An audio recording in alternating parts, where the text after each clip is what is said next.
सागर जी महामुनि राज की, परम पूज्य निर्यापक श्रवण मुनि श्री योग सागर जी महाराज की, परम पूज्य मुनिवर श्री विनीत सागर जी, अतुल सागर जी, निस्सीम सागर जी, शाश्वत सागर जी महाराज की, परम पूज्य नगर गौरव निर्यापक श्रवण मुनि श्री वीर सागर जी महाराज की, मुनि श्री निसंग सागर जी महाराज की, पूज्य मुनि श्री सौम्य सागर जी महाराज की जय।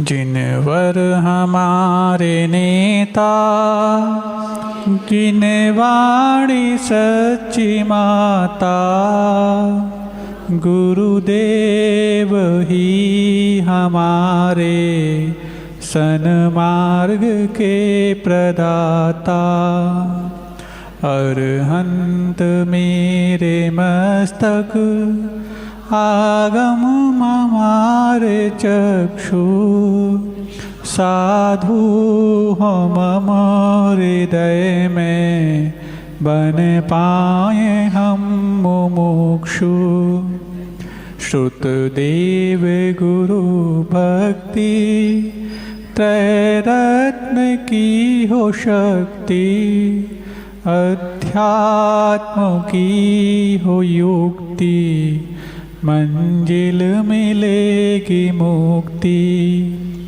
गुरुवर के बोल लगते, ज्यों कुंद कुंद वाणी, लख उन की वीर चर्या, तेरे लाखों भव्य प्राणी, कर्तव्य निष्ठ जीवन, उपकारी हो ये तन मन, श्रद्धा सहित हो चिंतन, बने कर्म मुक्त चेतन, साधर्मी सब हमारे, बचपन हो या जवानी, मिल जाए एक रंग में, पय में मिले जो पानी,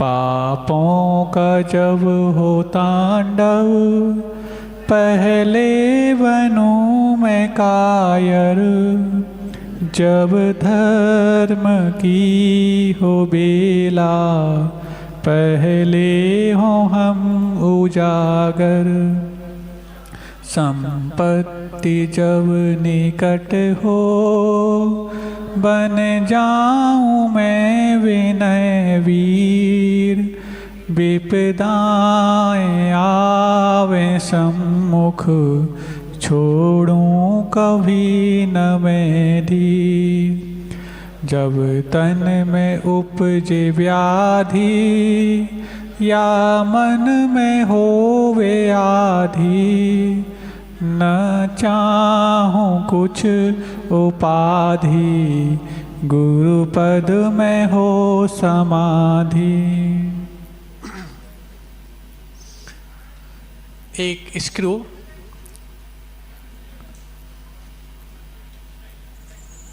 जब किसी एक छोटी सी चौकी में लगा रहता है, थोड़ा सा इसको ऊपर करो,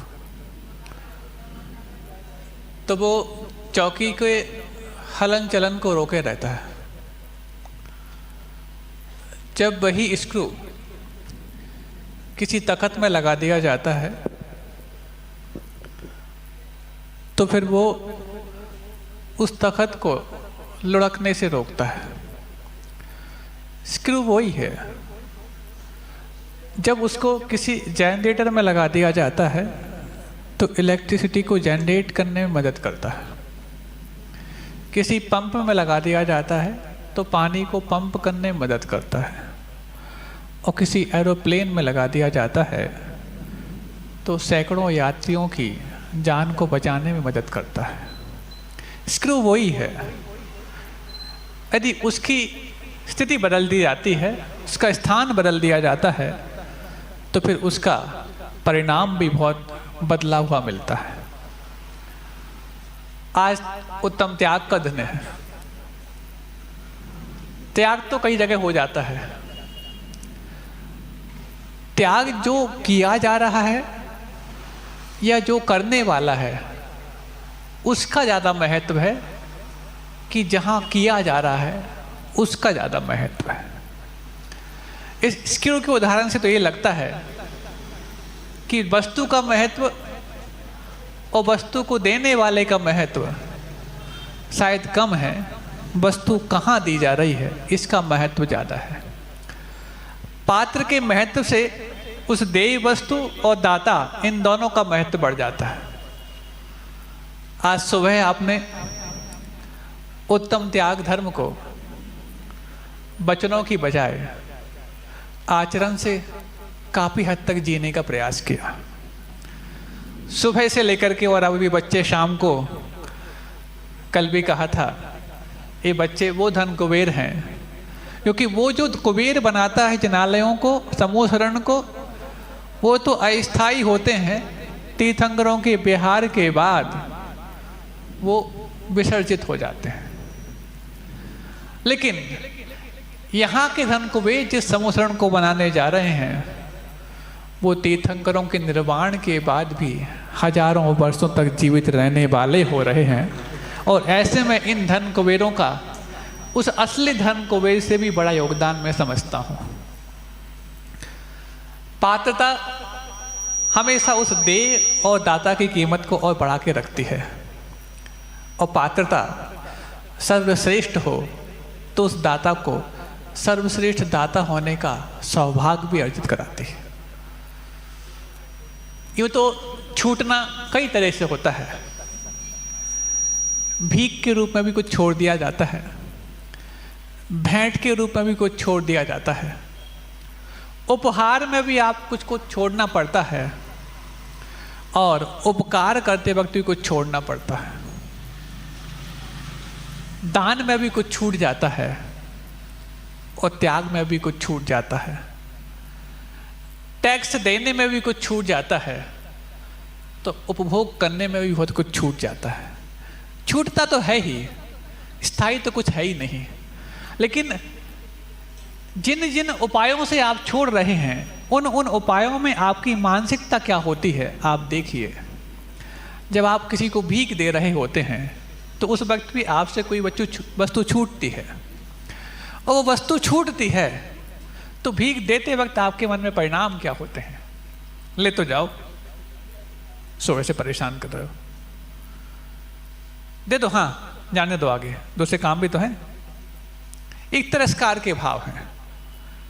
जब आप भेंट देते हैं तो जब आप गिफ्ट दे रहे होते हैं, रिटर्न गिफ्ट क्या मिलने वाली है, ये दिमाग में आज ज़्यादा आ जाता है। तो वहाँ पर एक कहीं सौदेबाजी ऐसी हो रही होती है। जब आप टैक्स दे रहे होते हैं तो टैक्स देते वक्त कितना लगा दिया, सरकार को कोस रहे होते हैं, शासन व्यवस्था को कोस रहे होते हैं। और जब आप उपभोग कर रहे होते हैं, उतरी घाटी हुई माटी, अफसोस का भाव उसके बाद सतत बना रहता है। लेकिन जब आप दान कर रहे होते हैं उस वक्त भाव क्या होता है? जब आप त्याग कर रहे होते हैं उस वक्त भाव क्या होता है?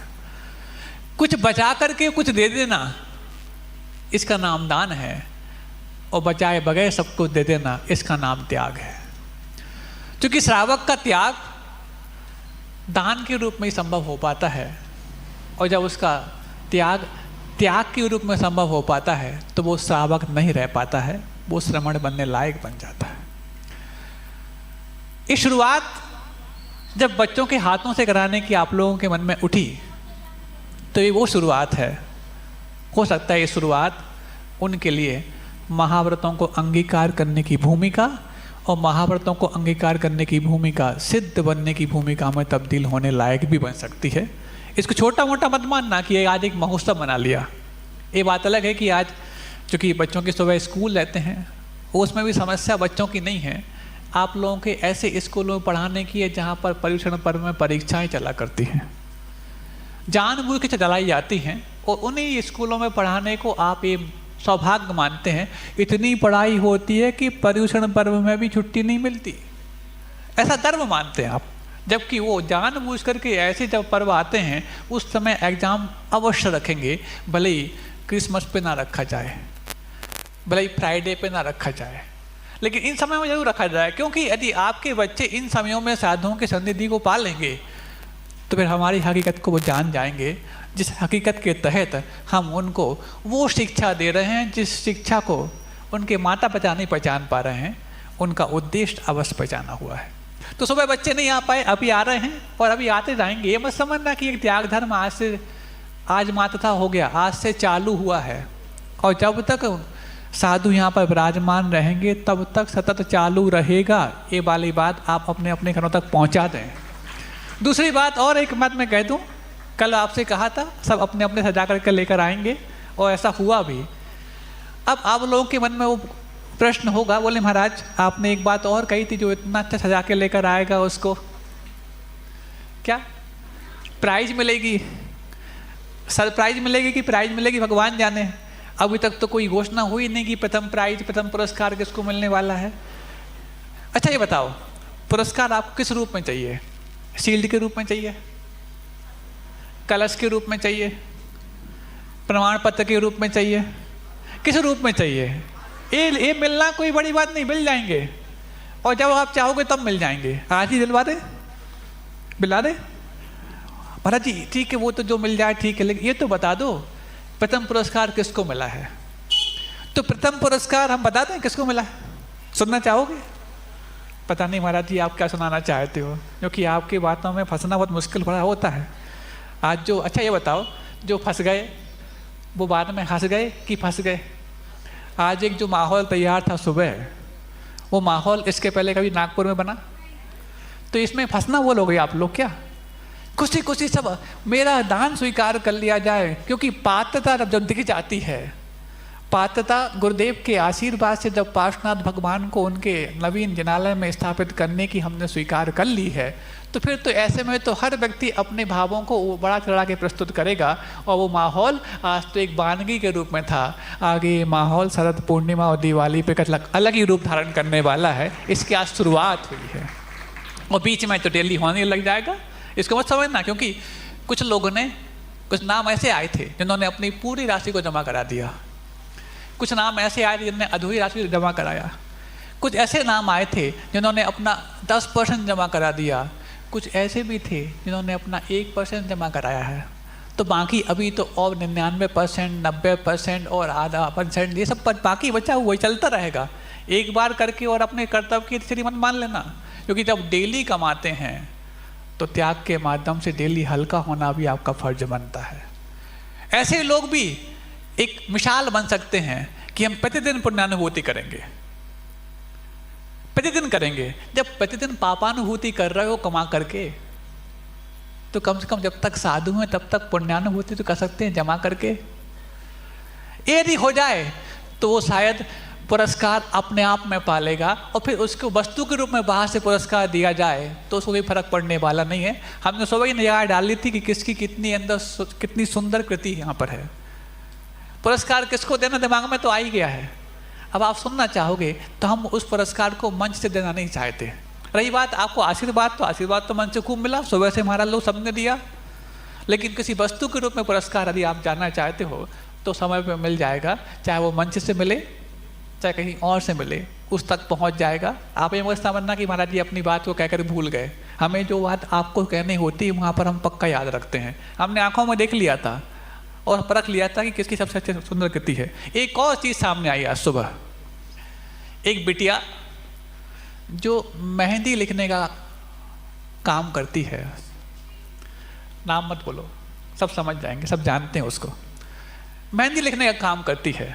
उसके बाद आज उसने सुबह से अपने भाव बनाए कि हमें अपनी व्यक्तिगत जो कुछ भी आय है उसके माध्यम से बड़ा एक कोई मेहंदी सेंटर खोलना है, ऐसा नहीं, बड़ा कोई बुटीक खोलना है, ऐसा नहीं, बड़ा कोई पार्लर खोलना है, ऐसा नहीं, बड़ा कुछ और व्यापार करना है, ऐसा नहीं। हमें तो अपने भावों को इतना बड़ा करके दिखाना है कि हम अपनी पहली कमाई से एक भगवान की प्रतिमा को स्थापित कराएंगे, और भगवान की प्रतिमा को स्थापित करने का भाव जब उसने जगाया तो साथ में उसकी आधी राशि को जमा करने का काम भी उसने आज ही कर डाला। ये उसका कलश रखा हुआ है, उत्तम त्याग धर्म, माटी का कलश है, कलश माटी का है लेकिन भाव अनमोल है। क्या ये पुरस्कार से कम है? और रही बात सजावट पुरस्कार की जो थी वो तो हमने देख ही ली है, उसके लिए भी व्यवस्था है, चिंता मत करना, उस तक वो पहुंच जाएगी। तो ये भाव, क्योंकि virtuous itself always a award, हमेशा जो गुण होते हैं अपने आप में पुरस्कार हुआ करते हैं। और जिन्होंने अपने भावों को, अपने गुणों को बड़ा तरह के प्रस्तुत किया है, मैं किसी एक व्यक्ति विशेष की बात नहीं कर रहा हूँ, यहाँ पर जितने लोग भी सुबह नाम आए थे 70-80 नाम, और उसके बाद सतत दोपहर में भी चलता रहा क्रम, कल उनकी घोषणाएं हो जाएंगी आप तक। तो सारे के सारे अपने भावों को कैसा उठान दे रहे थे उस वक्त। यही तो माना जाता है कि हमारे अंदर त्याग के भाव देखा सीखी कम, अपने अंदर में उतार करके देखने लायक ज़्यादा बन गए हैं। ये शुरुआत है, और जब शुरुआत इतनी, जब बोलते ना आगाज इतना बेहतरीन है तो अंजाम कितना बेहतरीन होगा। और आगाज में जब गुरुदेव के आशीर्वाद की इतनी महक है तो अंजाम में कितनी सुगंधी होगी, ये हमें आगे देखना है। प्रारंभ आज से हुआ है, ये संकल्प शक्ति का ही परिणाम है। तो इतने सारे लोगों को इकट्ठा कर पाना किसके बस की बात है? आप लोगों ने अपने भाव तैयार किए, एक दूसरे को प्रेरणा दी, उसमें सब कुछ कितना आसानी से होता चला गया। कल ही व्यवस्था भाव बनाने की बनी और आज इतने सारे लोग जुट गए। आज हमें लगा लोग सुनने कम करने ज़्यादा आए थे, इसके पहले तक करते कम थे, सुनने ज़्यादा थे। हम तो यही चाहते हैं यदि आप करना सीख जाओ तो सुनने की व्यवस्था आज से ही ठप्प कर दी जाएगी। आप भी खुश रहो और हम भी खुश रहना चाहते हैं, क्योंकि इस प्रकार के बोध को जब आप प्राप्त कर गए हैं। एक प्रश्न आया है, सामने रखा हुआ है, दान के बारे में नई सोच। घर के एक सदस्य ने यदि दान पेटी में पैसे डाल दिए तो उसका पुण्य घर के सभी सदस्यों को मिल जाता है? कृपया महाराज जी इसका समाधान दीजिएगा। आदेश स्वीकार है। उन्होंने कहा है कि समाधान दीजिएगा तो स्वीकार तो करना पड़ेगा। हाँ, करके किसी एक व्यक्ति ने दान पेटी में अथवा किसी भी योग्य पात्र में दान कर दिया है तो क्या बाकी सदस्यों को उसका पुण्य मिलेगा? यदि बाकी सब सदस्यों ने उसकी अनुशंसा की है, अनुमोदना की है, तो अनुमोदना का पुण्य तो अवश्य मिलेगा। ये छठवां हिस्सा जो अब चलती है ना बात, ये छठवां ही क्यों होता है, पांचवा और सातवां क्यों नहीं होता? कभी आपके मन में प्रश्न उठा? ये कैटेगराइज किसने किया कि छठवां ही मिलेगा? चौथाई मिल जाए, 1/5 मिल जाए, 1/7 मिल जाए, कुछ तो मिल जाए, 1/60 क्यों मिलता है? कभी आपने प्रश्न किया ही नहीं। चलो नहीं किया तो हमने किया, हम उत्तर दे देते हैं। या तो फिर आप दे दो, महाराज आप ही दे दो, क्योंकि उत्तर देने का अधिकार तो आप ही को मिला है, प्रश्न करने का मुश्किल से हम पाए हुआ है। सुनो तो, ये छठवां हिस्सा क्यों? मन का हिस्सा छठवां, वचन का हिस्सा छठवां, काय का हिस्सा छठवां, कृत का हिस्सा छठवां, कार्य का हिस्सा छठवां और अनुमोदना का हिस्सा छठवां, इन सब को मिला करके पूरा। इसलिए जब अनुमोदना करते हैं तो कौन सा हिस्सा आया? छठवां हिस्सा, क्योंकि मन वचन काय कृत कार्य अनुमोदना, ये 3 और 3 6 होते हैं। इसलिए यदि आपने अनुमोदना मात्र की है तो छठवां हिस्सा तो आपको अवश्य मिल ही जाएगा। उसमें कृत और कार्य में भागीदार बन गए तो आपका हाफ हिस्सा हो जाएगा। और मन वचन काय का आपने योगदान और दे दिया तो पूरा हिस्सा आपको मिल जाएगा। जिन रूप में भी इन 6 बिंदुओं में अपनी योग्यता दर्शाई है उसको उतना हिस्सा मिल जाएगा आपको पुण्य में। ऐसा नहीं कि किसी का हिस्सा मिल जाए तो उसका हिस्सा हमें उसको कम पड़ जाए, उसको तो अपना पूरा मिलेगा। बोनस में आपका छठवां हिस्सा अथवा तीसरा हिस्सा अथवा दूसरा हिस्सा आपको और मिल जाएगा। एक प्रश्न और पीछे इसी के पीछे लिखा था, महाराज यदि टीवी के सामने 2 घंटे तक बैठकर यदि एक आसन किया जाए तो? महाराज तो ऐसा नहीं करते, ना बैठ के करते ना टीवी के सामने करते। यदि टीवी के सामने 2 घंटे तक बैठकर यदि एक आसन किया जाए, फिर फल उकाली वगैरह खा लिए जाएं पचा कर और वहीं बैठे रहें तो क्या यह एक आसन कहलाता है? क्योंकि ऐसा तो हमने कहीं भी नहीं देखा है और कभी भी नहीं देखा है। कैसा नहीं देखा? यदि देखा नहीं होता तो लिखते कैसे आप? ये तो आपने गलत बात लिख दी। देखा है तब तो आपने लिखा है यहाँ पर, और लिख रहे हो कहीं भी नहीं देखा है। देखो, आपने एकासन करने का मन क्यों बनाया? किसी अवार्ड को पाने के लिए, किसी रिस्पेक्ट को पाने के लिए, किसी रिगार्ड्स को पाने के लिए? किस लिए बनाया, सोचो पहले आप मन। और यदि ये बात मन जब पूछी जाए तो हमने अपनी आसक्ति को घटाने के लिए कुछ त्याग किया है, और आसक्ति ज्यों की त्यों बनी रहे और त्याग का हम मात्र स्वांग रचें, तो ये त्याग नहीं, ये तो राग का बाबा है। ये बात अलग है, किसी व्यक्ति को एक साथ खाने की आदत नहीं है, लेकिन वो एक टाइम को खाना चाहता है तो 1 घंटे 2 घंटे लग जाते हैं, वो अलग विषय है। लेकिन उसमें अन्य राग के जो साधन जुड़ रहे हैं वो आपके राग की वो संज्ञा है, इसका संकेत कर रहे हैं। ये तो कम से कम नहीं होना चाहिए। अब चूंकि महाराज अब 2 घंटे तक खाना है तो कुछ मनोरंजन ना हो तो खाने में बोरियत होने लग जाएगी, तो पहले आप इसको बोरियत का जज्बा मान के चल रहे हो कि कुछ और मान के चल रहे हो। पहले सुनते थे कि थोड़ा सा हिल डुल के खाते थे, अब मौन रहता है, मौन रहने में बतिया तो सकते नहीं, ताकि बतियाएंगे तो थोड़ा सा बहुत भूख खुल जाए। इसलिए सुनने का और देखने का भाषण ऐसा है कि इसमें हमारा मौन भी पल जाता है और एक आसन भी अच्छे से हो जाता है।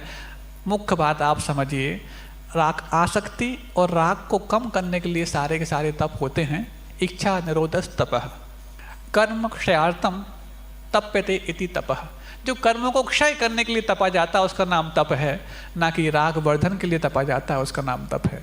संख्या बढ़ाने के लिए नहीं, हमारे अंदर से आसक्ति घटाने के लिए तप किए जाते हैं।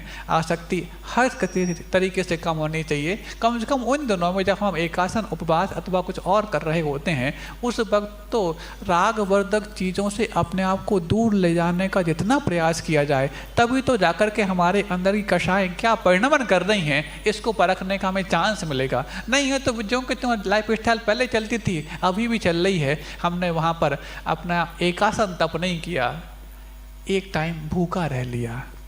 एक टाइम भूखा रहना और एकासन करना, इसमें अंतर है कि नहीं? जैसे 7 बजे तक, जैसे अभी तो आपके परीक्षण चल रहे हैं, इसके बाद जब जैसे समाप्त होंगे 7 बजे, किसी का 7:30 बजे तक, किसी का 8 बजे तक खाने का नियम है। मतलब 8 बजे तक खाने का नियम है उनका। बात समझ में आ रही? 8 बजे तक खाएंगे वो, ना कि 8 के पहले खा लेंगे। उनका नियम क्या है? 8 बजे तक खाने का, 7 बजे तक खाने का। यदि ये 7 बजे तक खाते खाते उन्होंने 7 नहीं बजाए तो उनका नियम टूट जाएगा। ऐसे जो लोग हैं उनका भी रात्रि भोजन त्याग नहीं है, वो रात को भूखा रह रहे हैं, वो भी 10 घंटे। रात को 10 घंटे भूखा रहना और रात्रि भोजन त्याग करना, इसमें फर्क होता है। और अक्सर अधिकांश रात्रि भोजन त्यागी उस समय खाने बैठ जाते हैं जिस समय सबसे ज़्यादा रात्रि भोजन का दोष लगता है, इसको संधि काल बोला जाता है। इस संधि काल में सर्वाधिक जीवों की उत्पत्ति होती है। आप लोग अपने खिड़की दरवाजे जाली सब लगा के रखते हैं, क्योंकि इस 1-2 घंटे यदि हमने अपने घर में मच्छरों का प्रवेश रोक दिया तो रात में इतने मच्छरों की संभावनाएं नहीं होती। तो जिस समय सर्वाधिक जीवों की उत्पत्ति की संभावना होती है संधि काल में, उसी समय सब खाने बैठ जाते हैं और बोलते हैं कि हमारा रात्रि भोजन त्याग है, जल्दी खा लें दो। पहले खाने में आपको कोई रोकता है क्या? लेकिन महाराज रात को भूख लगाई तो आधा घंटे यदि पहले खा लिया तो ये समझ लेना सुबह आधा घंटे पे और पहले खा लेना। लेकिन नहीं, इस समय तो आधा घंटे और 1 आध मिनट और कैसे बढ़ जाए, ये आपका आसक्ति का परिचय देने वाला है। और अहिंसा के मामले में आपकी सोच सही नहीं है, ये संकेत करने वाला है। प्रश्न एक ही यदि है तो कोई बात नहीं, इसलिए प्रश्नों को हम अब कल से तब लेंगे जब यहाँ पर इकट्ठे प्रश्न आ जाएंगे। नहीं तो फिर हमें जो विषय देना होता है हम विषय भी नहीं दे पाते और आपके प्रश्न भी एक आध आके रुक जाते हैं। हाँ, कोई पूछना चाहता है पूछ भी सकता है खड़े होकर के, नहीं है तो फिर कल से प्रश्नों की बात बाद में देखेंगे। हाँ, तो हम कहना चाह रहे थे उत्तम त्याग के दिन एक बहुत अच्छी घटना याद आ गई। एक बाबा जी थे और वो बाबा जी एक राजा के पास जाकर के कुछ भेंट दिया करते थे। और जब वो भेंट दिया करते थे तो भेंट के रूप में एक आम समझते हो, खास नहीं आम, तो वो एक आम दे जाया करते थे। तो फ्री में मिली हुई कोई भी चीज़, चाहे वो राजा हो चाहे रंग, एकदम से छोड़ने को मना नहीं करती, छोड़ने को मजबूर नहीं करती। पहले दिन दिया, बाबा जी लाए हैं, आम है, अच्छा देखने को रख लिया और रख लिया। अब आसपास मंत्री मंडल है ही, उस मंत्री को दे दिया, हाँ चलो जाओ। अगले दिन फिर आ गया, फिर दे दिया, फिर आ गया, फिर दे दिया। जब तक एक आध बार कोई चीज़ देता है तो देने में कुछ रुचि होती है, पाने में कुछ रुचि होती है, लेकिन बार बार वो चीज़ मिलती चली जाती है तो पाने की रुचि भी वैसे ही खत्म होती चली जाती है जैसे कि देने की प्रति रुचि होती है। इसलिए तो महाराज जी हम बार बार नहीं देते, ये भी गलत है। क्योंकि जिस व्यक्ति ने अपने देने के प्रति उत्साह भाव को जागृत नहीं किया है, उस व्यक्ति को फिर देने का फल भी उतना नहीं मिलने वाला है। तो अब बस चल रहा है, बाबा जी तो देने के प्रति उत्साहवान है, लेकिन पाने वाला राजा उस पाने के लिए मना तो नहीं कर रहा, क्योंकि बाबा जी हैं, थोड़े से वृद्ध हैं, बुजुर्ग हैं, उनका इतना तो कम से कम हमारे लिए रखना पड़ेगा। ले लिया, दे दिया। और मंत्री कुछ ऐसे होते हैं जिन मंत्रियों के लिए राजा के आसपास रहना ये फर्ज नहीं होता कि उनके आसपास रहेंगे तो हमें अच्छा वेतन मिलेगा, बल्कि उनके आसपास रहने से अच्छे राज्य का संचालन होगा। और कोई उनको किसी प्रकार से कोई ठग तो नहीं रहा है, इस बात की देख रेख भी वो किया करते थे। तो मंत्रियों में बहुत बात हो गई कि एक आध दिन तो बात समझ में आती है, कोई भेंट लेकर के आए तो स्वीकार कर लेना चाहिए, लेकिन राजा जी तो अपने भोले भाले हैं। वही बाबा जी पता नहीं इसके पीछे क्या उद्देश्य लेकर के आते हैं, रोज एक आम ले आते हैं, अब उन्हें राजा खाते हैं और राजा हमें पकड़ा देते हैं और हम भी उसको कहीं ना कहीं। तो ऐसा करते करते वो प्रतिदिन आम जो है ना एक कमरे में इकट्ठे करते जा रहे थे। राजा सोचता है मैंने मंत्री को दिया, मंत्री या तो खाएगा या फेंक देगा, लेकिन मंत्री खा भी नहीं रहा और फेंक भी नहीं रहा है, राजा को ये ज्ञात नहीं है। समय बीतता गया और एक क्रम चलते चलते महीनों बीत गए और लगभग 6 महीने हो गए। और 6 महीने होने के पश्चात अब मंत्रियों को रहा नहीं गया कि इसमें कुछ रहस्य अवश्य है, क्योंकि रहस्य नहीं होता तो ये बाबा जी एक आम के लिए आपके दरबार में आकर के और आप जैसे खास व्यक्ति को एक आम देकर के क्या आपको आम बनाना चाहते हैं? कुछ ना कुछ तो इसके पीछे रहस्य होगा, ये बदले में कुछ ना कुछ चाहते अवश्य होंगे। आप पूछ लो तो अच्छी बात है। तो राजा ने पहले कहा कि मैं पूछूंगा तो अच्छा नहीं माना जाएगा, आप लोग जब वो आए हमें देने तो आप लोग पूछ लेना। कई बार होता है, क्योंकि जिस प्रकार के कार्य जिस कद के व्यक्ति को करने होते हैं, यदि उस कद का व्यक्ति करे तो ठीक है, लेकिन यदि कुछ और कद का व्यक्ति करने लग जाता है तो उसके बारे में कुछ अलग शंकाएं होने लग जाती हैं। तो मंत्री ने कहा ठीक है हम पूछ लेंगे। अगले दिन फिर आया वो, और जैसे ही आया उस मंत्री ने पूछ लिया, बाबा जी मैं देख रहा हूं कि आप 6 महीने से आम लाते हैं, और 6 महीने से आम लाते लाते एक बार भी शायद राजा साहब ने उसको ग्रहण किया हो, सेवन किया हो, मुझे नहीं लगता। लेकिन आप लाते हैं, इसके बदले में कुछ ना कुछ चाहते होंगे, ये मुझे भनक अवश्य लग रही है। चाहते क्या हैं आप? नहीं मुझे कुछ नहीं चाहिए, कुछ ना कुछ तो अवश्य चाहते होंगे। नहीं नहीं मैं तो भेंट करना हूँ, अपना कर्तव्य मान करके भेंट कर रहा हूँ। और जब अपने अंदर कर्तव्य करने का सुकून होता है तो बदले में कुछ मिलने की अपेक्षा अपने आप शांत हो जाती है। और जिस व्यक्ति को अपने कर्तव्य का सुकून नहीं होता, बदले की अपेक्षा उसको अंदर अंदर घूमती रहती है। मैं कर्तव्य कर रहा हूँ, सर्वश्रेष्ठ जो वस्तु होती है वो सर्वश्रेष्ठ व्यक्ति को दी जाती है, क्योंकि दान जिसके जीवन में एक महक लेकर के आता है वो उस महक के बगैर रह नहीं पाता है। तो मैं प्रतिदिन सोचता हूँ सर्वश्रेष्ठ वस्तु है, मैं सर्वश्रेष्ठ व्यक्ति को दूँ, और जब वहाँ स्वीकार की जा रही है तो इस स्वीकारता के बदले में मैं अपनी कृतज्ञता भी ज्ञापित करूँ। त्याग करने व दान करने के बाद आपके अंदर ही कृतज्ञता नहीं है, एहसानमंद होना नहीं आता, तो शायद आप अच्छे त्यागी नहीं हैं।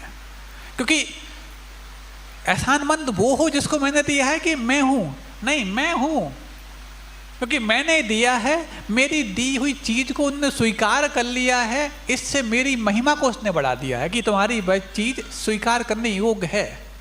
यदि स्वीकार करने योग्य नहीं होती तो मेरी चीज़ को उसी बेरहमी के साथ वापस लौटा दिया जाता, जिस बेरहमी से कई बार हम उन चीज़ों को लौटा देते हैं जिनको कबाड़ खाना मानते हैं। तो आपकी चीज़ की महिमा उस व्यक्ति ने बढ़ाई है जिसने उसको ग्रहण किया है।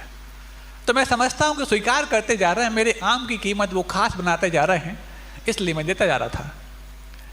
फिर जब ये वाली बात नहीं बनी तो मंत्रियों ने जाके राजा से कहा कि वो तो ऐसी बात कह दी, लेकिन समझ में नहीं आया, लेकिन कोई बात नहीं, अब वो सच तो कैसे बोलेगा, सच बोलेगा कहीं फंस ना जाए, इसलिए राजा बोलता कोई बात नहीं, अपन चल के देखते हैं क्या वो एक उनमें से कुछ आम पड़े हैं, कुछ क्या पूरे पड़े हैं।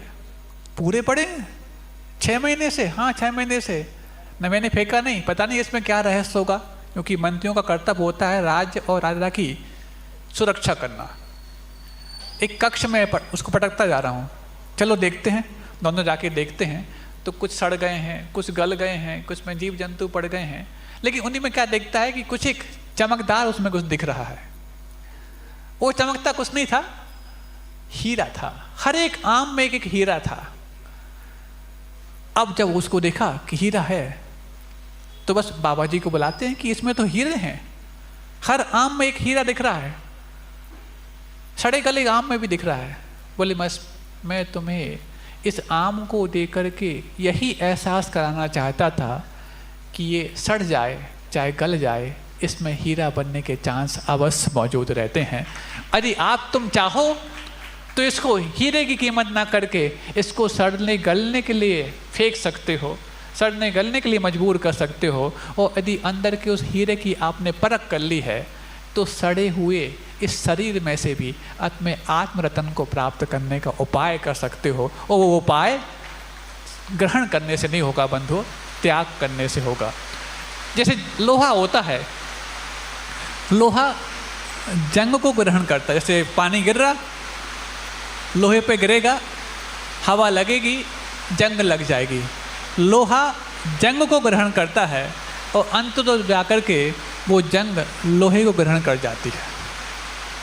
ग्रहण करने का परिणाम आप समझिए कि लोहे ने जंग को ग्रहण की, जंग अल्टीमेटली लोहे को ही खत्म कर दिया। एक और जलीय जंतु होता है जिसका नाम है घोंगा, नाम सुना है आपने?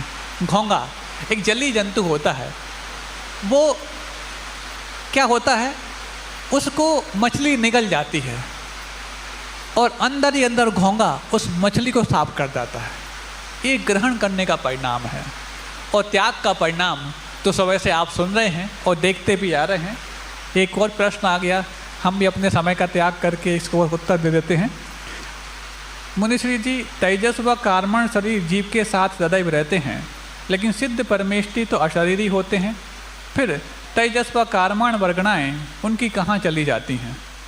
अरे ये जो शरीर हैं, 5 शरीर, ये सांसारिक अवस्था में पाए जाते हैं, मुक्त अवस्था में नहीं पाए जाते। अब इसके बाद क्या, आहारक शरीर छठवें गुणस्थानवर्ती मुनि से जो पतला निकलता है वह होता है, तो उसका क्या परिणमन होता है? क्या परिणमन होता है? मतलब परिणमन का मतलब उसका परिणाम ये निकलता है, उसका उद्देश्य क्या निकालने के प्रति?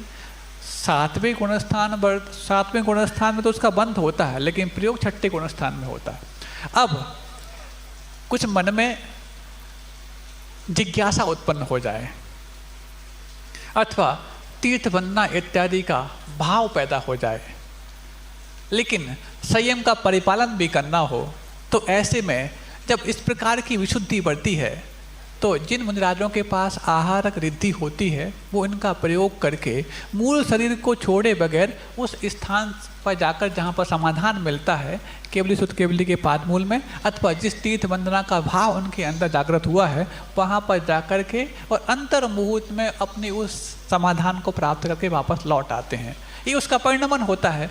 लेकिन फिर भी ये जो जिज्ञासा मन में पैदा होना, इसके बारे में बहुत अच्छी बात, बल्कि एक कटु सत्य लिखा है धवला जैसे ग्रंथों में। आज्ञा कनिष्ठत्वात् असंयम बहुल परिणामत्वात्। ये आहारक शरीर जो निकलता है, आज्ञा की कनिष्ठता, मतलब जिन भगवान की जो आज्ञा है उस आज्ञा में कहीं ना कहीं आपको कनिष्ठता आ गई है, कुछ कमजोरी आ गई, तब तो जाकर के आपके मन में जिज्ञासाएं और शंकाएं पैदा हुई हैं। और दूसरा, यदि आप किसी जिज्ञासा के तहत नहीं जाते हैं, तीर्थ वंदना के निमित्त जाना चाहते हैं, तो असंयम बहुल परिणामत्वात्। एक कितना कठोर व्यंग है एक तरह से साधु के लिए कि आपके अंदर असंयम परिणाम हो रहे हैं।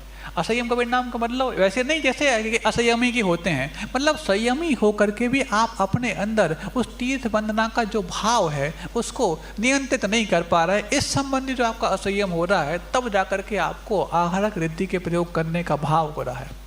ये बहुत बड़ा ही व्यंग हो गया, लेकिन फिर भी ये जो आहारक शरीर होता है शुभ माना जाता है, प्रमत्त संयत के लिए ही होता है।